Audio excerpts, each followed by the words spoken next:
Hi, I'm Ben and you're watching Batarang to the Butt. In this video, I'm going to give you a pretty thorough rundown of the life and times of the galaxy's angriest man. Maul's story spans a movie, several comics, and 2 TV shows. And while I pretty much recommend all of it, there is a lot to get through. There is so much to explain that I'm actually going to be splitting this into 3 videos. So be sure to like the page, Batarang to the Butt, and keep an eye out for parts 2 and 3. Okay, let's get started. Maul is a Dathomirian Zabrak and the son of the magical mother Talzin. Talzin was a powerful shaman and the leader of a group of force-sensitive witches known as the Night Sisters. The Sith Lord Darth Sidious would often visit Mother Talzin and the Night Sisters during his quest for ultimate power, and they would trade dark side teachings about the Force with one another. It was during these visits when Sidious first encountered young Maul. Sidious initially planned on taking Mother Talzin as his apprentice, but after seeing the potential in the young boy, he took Maul instead. Maul was then trained in the Force and to be a formidable warrior. His weapon of choice is a double-sided lightsaber, which was quite rare.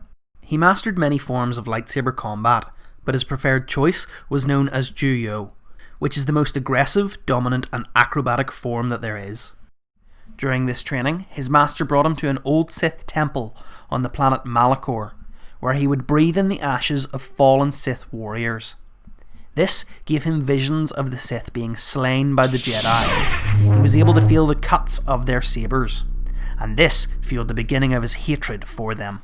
Sidious had big plans for the future, but it would take a while before he was ready to execute them. In the meantime, he and Maul had to operate from within the shadows.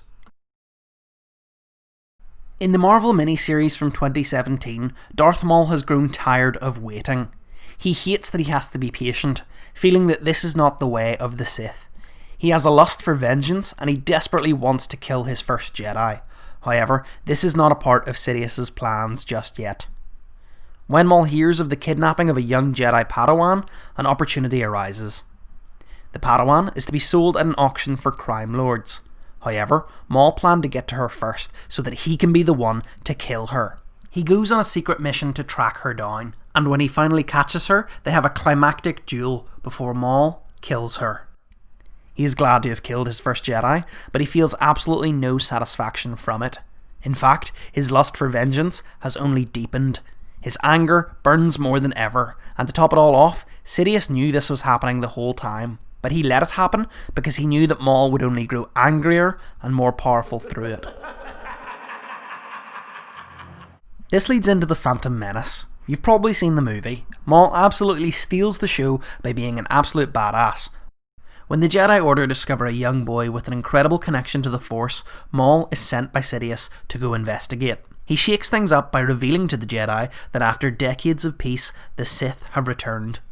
Then, during the Battle of Naboo, Maul battles with Jedi Master Qui-Gon Jinn and his Padawan, Obi-Wan Kenobi. That's right, he fights against 2 Jedi at once. This duel is one of the best showcases of his abilities.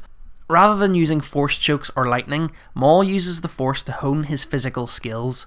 In fact, he even manages to defeat Qui-Gon Jinn, separating Master from Apprentice. He comes close to defeating Kenobi too, but he is defeated when Kenobi manages to cut him in half. This is where most people think that the story ends.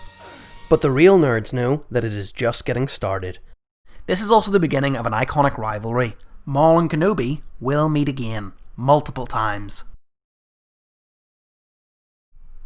As we now know, Maul did not die. Instead, his connection to the dark side of the Force grew stronger than ever, thanks to the anger and shame that he felt over the defeat. He uses the Force to fall towards a vent, which happened to lead to a garbage container. This container was then brought to a trash planet called Lotho Minor. This is where Maul spent the next decade, in exile. He even manages to build himself new robotic spider legs using the Force. However, his defeat and exile had driven him to madness. In the meantime, and as a result of Maul's defeat and apparent death, Sidious has replaced his old apprentice with Count Dooku. Then, he proceeded with his plans, edging ever closer to galactic domination. In fact, he was helped on his way by the outbreak of the Clone Wars. Eventually, Maul's brother, Savage Opress, would track him down. It can't be. Oppressor is a great character in his own right, and had his own journey to get to this stage, but it's too complicated to get into during this video, so he will probably get his own video breakdown at some point, which is another reason for you to like Batarang to the butt. Let me know in the comments below if that's something that you would be interested in seeing. Anyway, Oppressor brings the broken, defeated Maul back to Dathomir and to Mother Talzin, where she uses her magic to restore Maul's mind. She also crafts metal, sleek robotic legs for him. For the first time in a long time, he is back to his old self. So now, alongside his brother Savage Oppressor, Maul is once again ready for revenge. Upon his return to sanity, he asserts his dominance by making his brother his new apprentice. A bold move, considering the Sith rule of two is already being filled by his old master and the new apprentice.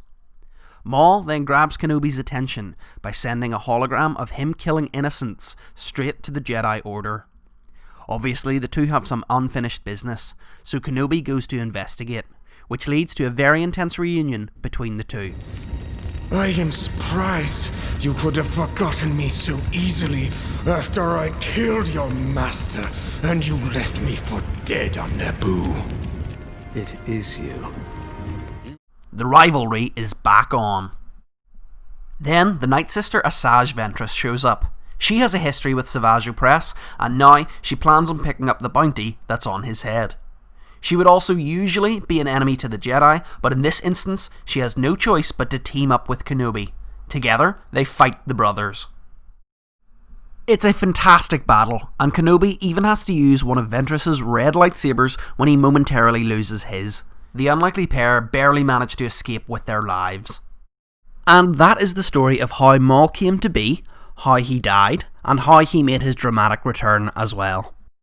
That will have to do it for now though, but I will be back with the next part soon enough, detailing the next chapter in Maul's life. Be sure to like the video if you enjoyed it, and like the Facebook page to keep up to date with all sorts of geeky good stuff. Kenobi!